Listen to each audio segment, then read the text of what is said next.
तो आज हम बात करेंगे अविपत्तिकर चूर्ण का। तो अविपत्तिकर चूर्ण का जो रेफरेंस है वो भेषज रत्नावली की अम्ल पित्त चिकित्सा के 56 चैप्टर में 25 से 29 नंबर के श्लोक में इसका वर्णन है। आप देखते हैं इसके बारे में। तो अविपत्तिकर चूर्ण जो है वो मेनली गैस्ट्रिक प्रॉब्लम्स के लिए प्रिस्क्राइब किया जाता है। इसमें टोटल 14 इंग्रेडिएंट्स हैं, यानी 14 ड्रग्स या द्रव्य इसमें मिले हुए हैं जिनसे मिलकर ये बना है। यह जो है hyper acidity, indigestion, constipation, piles, anorexia and urinary retention में यूज़ किया जा सकता है। अब बात करते हैं इसके फार्मेकोलॉजिकल एक्शंस की। तो फार्मेकोलॉजिकल एक्शंस अगर हम इसकी देखें तो इसकी एंटी अल्सर प्रॉपर्टीज़ हैं और इसमें पोटेंशियल स्टमक प्रॉपर्टीज़ हैं। इसके अलावा डाइजेस्टिव प्रॉपर्टीज़ जैसे स्ट्रॉन्ग कार्बोनेटिव है, एंटीऑक्सीडेंट प्रॉपर्टी है, एंटी इन्फ्लामेटरी प्रॉपर्टीज़ है और पित्त दोष का जो इम्बैलेंस है उसको बैलेंस करने में हेल्प करता है। मतलब मेनली इसका जो एक्शन है वो वात और पित्त पे मेनली होता है, वात और पित्त को बैलेंस करता है। अब देखते हैं पोटेंशियल यूजेस ऑफ अविपत्तिकर चूर्ण फॉर पेप्टिक अल्सर। तो अविपत्तिकर चूर्ण जो है वो जो स्टमक अल्सर के कारण पेन है उसके लिए एक बहुत अच्छी रेमेडी है। ये क्या करता है कि जो स्टमक की जो लाइनिंग होती है उसमें एक प्रोटेक्टिव शील्ड बना देता है, जिससे जो गैस्ट्रिक जूसेस सेक्रेट हो रहे हैं तो उससे वो स्टमक की जो इनर लाइनिंग होती है उसको प्रोटेक्ट करता है ताकि वो डैमेज ना हो, उसमें अल्सर्स फॉर्मेशन ना हो, तो उसको उसमें ये हेल्प करता है। ये दो तरीके से काम करता है, जैसे by having some potential effect on reducing acid production and by protecting the gastric lining from damage due to stomach acid. जैसे कि मैंने अभी बताया वही बात इसमें बोली गई है। Avipattikar churna helps to reduce excessive heat generated due to an imbalance of पित्त दोष and provide a cooling effect inside the body। देखिए, पित्त को कम कर रहा है और एक कूलिंग इफेक्ट, मतलब कि पित्त शामक है और वही कि स्टमक लाइनिंग को एक प्रोटेक्टिव शीट प्रोवाइड कर रहा है, जिससे एक थोड़ा कूलिंग इफेक्ट भी ये बॉडी में जनरेट कर रहा है। कॉन्स्टिपेशन को रिड्यूस करता है क्योंकि इसमें रेचन प्रॉपर्टी है, लेग्जेटिव और वात बैलेंसिंग प्रॉपर्टी। जैसा मैंने पहले बताया था कि वात और पित्त पे इसका मोड ऑफ एक्शन जल्दी है। अविपत्तिकर चूर्ण जो है वो एसिडिटी को भी रिड्यूस करता है क्योंकि उसके रेचन और पित्त दोष बैलेंसिंग प्रॉपर्टी का। It works as a cooling agent by controlling the acid production inside the body. मतलब it can act as an antacid भी बोल सकते हैं और बहुत ज़्यादा जो पित्त बढ़ा हुआ है उसको शांत कर रहा है। मतलब बॉडी का जो टेम्परेचर बहुत हाई हो रहा है उसको भी स्लो डाउन करके कम करता है।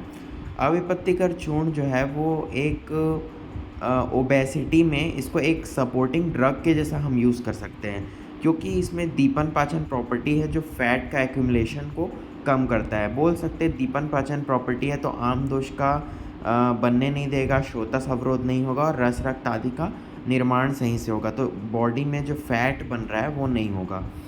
ये कॉन्स्टिपेशन को भी मैनेज करता है, वही आप देखा था रेचन प्रॉपर्टी के कारण। अविपत्तिकर चूर्ण जो है अगर उसको हम लेंगे तो पेनफुल पाइल्स जो है उसमें ये बहुत हेल्प करेगा, उसको रिड्यूस करेगा क्योंकि उसमें पेन रिलीफिंग प्रॉपर्टी है वात पित्त के कारण। अब देखते हैं कि अविपत्तिकर चूर्ण जो है रेगुलरली अगर हम लेंगे तो वही है कि आम दोष को कम करता है दीपन पाचन प्रॉपर्टी का, और वही 3 दोषों को मैनेज करता है। और ये जो है आईबीएस में इसको प्रिस्क्राइब करते हैं ताकि आम दोष का डाइजेशन हो। आईबीएस में क्या होता है, मतलब जैसे ही पेशेंट जो है वो खाना खाएगा तो उसको तुरंत से मोशन आता है, उसको तुरंत मोशन लगता है, तो उसमें ये हेल्प करता है आम दोष को पचाने में, जिससे आईबीएस में इसको दे सकते हैं। ये देखिए समरी में लिखा हुआ है दीपन पाचन रेचन प्रॉपर्टी। एसिड सेक्रेशन को न्यूट्रलाइज कर रहा है और डाइजेस्टिव एंजाइम्स की प्रोडक्शन को भी वो कर रहा है, जिससे एब्जॉर्प्शन। आईबीएस में वही होता है कि मतलब जो खाना खाता है तुरंत उसको मोशन हो जाता है, तो जो एक न्यूट्रिएंट्स होते हैं खाने के वो बॉडी को नहीं मिल पाते, तो इसमें ये प्रॉपर्टी होती है जो हेल्प करती है कि प्रॉपर एब्जॉर्प्शन हो पाए फूड का। अब including diarrhoea, constipation, gastritis, heartburn, indigestion और अल्सर में हेल्पफुल है।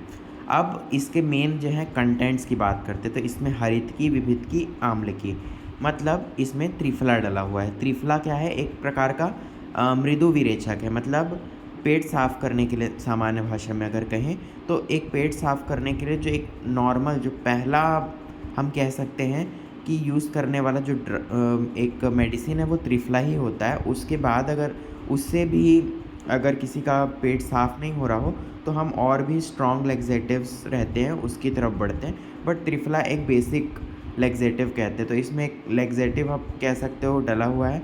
इसके अलावा सोंठ, काली मरीच, पीपली, तो ये एक प्रकार से दीपन का कार्य करता है। एला, तेजपत्र, लवंग, ये भी वही करता है, दीपन का कार्य करेगा, दीपन पाचन करेगा। और अरुचि नाशक भी है, जैसे एला इसमें डला हुआ है यानी इलायची। तो इलायची जो है वो कह सकते हैं कि एंटी एमेटिक ड्रग भी है। जैसे ऑन्डेंसेट्रॉन जो होता है, जो एक एंटी एमेटिक ड्रग होता है, उसके जैसा एला का भी एक्शन होता है। अब इसके अलावा इसमें मुस्तक, वाइविडंग जो है वो कृमि को मारने के लिए यूज़ किए जाने वाला ड्रग है। मतलब एंटी हेलमेंथिक एक्शन इसका कह सकते हैं। मुस्तक भी वही है, पित्त को शामक है। निषोध और मिश्री भी पित्त को कंट्रोल करता है और निषोध का भी वही एक्शन है लगभग। अब इसके इंडिकेशंस की बात करें तो वही है, गैस्ट्राइटिस को ट्रीट करता है क्योंकि इसमें एंटी इन्फ्लामेटरी प्रॉपर्टी है। और वही है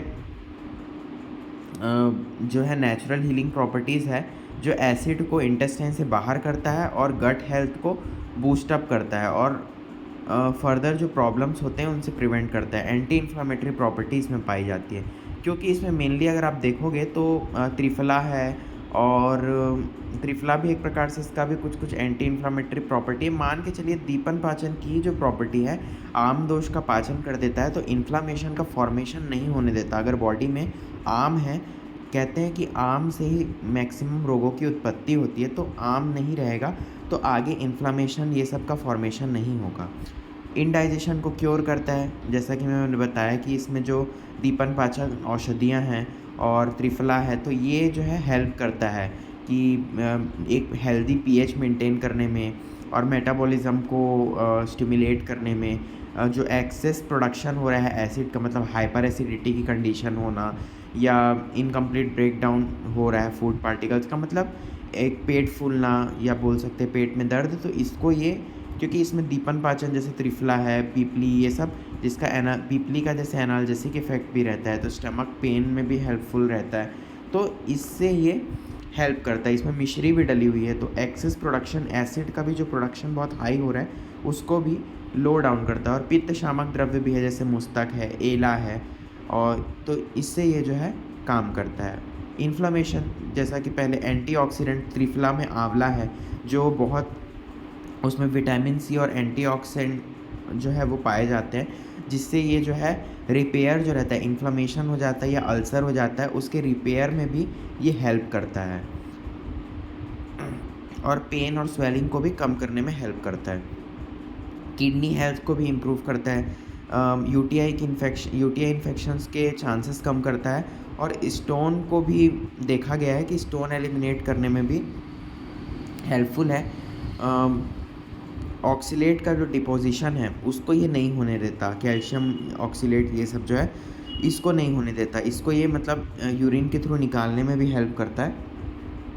kidney, glomerular tubules and interstitial tissues के इन्फ्लेमेशन को कम करता है। GERD में भी ये हेल्पफुल रहता है, मतलब गैस्ट्रोएसोफेगियल रिफ्लेक्स डिजीज़ जिसको बोलते हैं, उसमें ये बहुत अच्छा काम करता है। मतलब कि यूनिडायरेक्शनल पैसेज कराता है, मतलब पेट साफ कराता है, विरेचन कराने में हेल्प करता है। लैक्सेटिव एक्शन के कारण स्टमक से इंटेस्टाइन की तरफ खाने को बढ़ाने में हेल्प करता है। और वो जो एक बैकवर्ड फ्लो होता है एसिड का, जो चेस्ट में या हार्ट बर्न होना, उसके लिए अच्छा है। अगर किसी को ऐसा फील हो रहा है चेस्ट में दर्द होना या थोड़ा जलन होना, तो एक इसको आप यूज़ कर सकते हो। अब आगे देखेंगे कि इसके बेनिफिट्स, तो एक संहिता में इसका जैसे बेनिफिट्स कुछ है, जैसे अम्ल पित्त निहंती आशु, मतलब कि गैस्ट्राइटिस में बहुत जल्दी हेल्प करेगा। विबंधम मल मूत्र आहो, मतलब कि कॉन्स्टिपेशन और डिफ़िकल्टी इन यूरिनेशन में हेल्प करेगा। अग्निमांद्य इंडाइजेशन रिलीफ करेगा। प्रमेह में, जैसे कि यूरिनरी सिस्टम के डिजीज़ में हेल्प करता है। दुर्नामम नाशनम मतलब क्रॉनिक कंडीशंस में हेल्प करेगा। प्रमेह में यूज़ होता है इसको, तो प्रमेह के लिए भी दिया हुआ है। प्रमेह नाम विंशतिन चैवा सर्व दुर्मानाम नाशनम, ये कहा गया है कि 20 टाइप के जो प्रमेह है उसमें ये बहुत इफ़ेक्टिव रहता है, क्योंकि उसमें अपान वायु पे ही मेनली एक्ट करता है। अब इसके शॉर्ट में ड्रग्स का हम प्रॉपर्टीज़ देख लेते हैं। त्रिफला एंटीऑक्सीडेंट है, इसमें मेनली आंवला का एंटीऑक्सीडेंट बहुत अच्छा वो होता है, रोल होता है। विडंग का एंटी माइक्रोबियल हर्ब है, वही मैंने बताया था, एंटी हेलमिंथिक प्रॉपर्टी, कृमि को मारने में कह सकते हैं। कई बार कॉन्स्टिपेशन का रीज़न कृमि भी होता है, तो उसमें भी ये ड्रग काम कर सकता है। एला पत्र relieves pain and elevation, anti inflammatory और analgesic and anti inflammatory property एला और तेज पत्र का है। लवंग का एंटीऑक्सीडेंट प्रॉपर्टी है, तो देख सकते हैं कि यूरिनरी ट्रैक्ट को हेल्थ के लिए भी यूज़फुल है, प्रमेह में भी दे सकते हैं। नित्य विरेचन, प्रमेह में जैसे नित्य विरेचन देना हो तो 5 से 10 ग्राम में इसको हम दे सकते हैं, क्योंकि ये बहुत माइल्ड है, usually does not cause twitching abdominal pain and easier to, मतलब बहुत ज़्यादा ये तीक्ष्ण विरेचक द्रव्य नहीं है। डायबिटिक पेशेंट, मतलब कि जो डायबिटिक है पेशेंट, उसका अनकंट्रोल्ड ब्लड शुगर लेवल्स है, तो उसमें ये प्रोडक्ट हम अवॉइड कर सकते हैं। बहुत ज़्यादा हाई अगर किसी का डायबिटीज़ है उसमें इसको ना दें, क्योंकि इसमें मिश्री भी एक प्रकार से डली हुई है, शुगर जैसे कि लिखा है इसमें मिश्री डली हुई है, तो वो एलिवेट कर सकता है शुगर को। मुस्ता जो है वो यूरिनरी ट्रैक्ट डिसऑर्डर्स में यूज़ होने वाला ड्रग है, तो इसके कारण से आपने देखा होगा कि इसके इंडिकेशन में यूरिनरी ट्रैक्ट में इसको इंडिकेट किया गया है। तो क्यों किया गया है? क्योंकि इसमें मुस्ता डली हुई है। एला पत्र लवंग जैसा कि एंटीऑक्स और ये सब, तो ये देख सकते हैं। तो अविपत्तिकर चूर्ण का एक साइड इफ़ेक्ट्स है कि in a few it may cause diarrhoea, watery stools, abdominal pain, dehydration. Since sugar is added, this product is not recommended for diabetic people. People with diabetes, hypertension, sensitive stomach, ulcerative colitis, diarrhea should exercise caution while taking अविपत्तिकर चूर्ण। तो मतलब कि इसको doctor की सलाह पे ही भी आप लें, और एक प्रॉपर डोज में ही आपको इस मेडिसिन को लेना है। सो अब लास्ट में मैं यही कहना चाहूँगा कि ये एक एजुकेशनल पर्पस के लिए बनाई गई वीडियो है, तो इसको या इस मेडिसिन को अपने से यूज़ ना करें।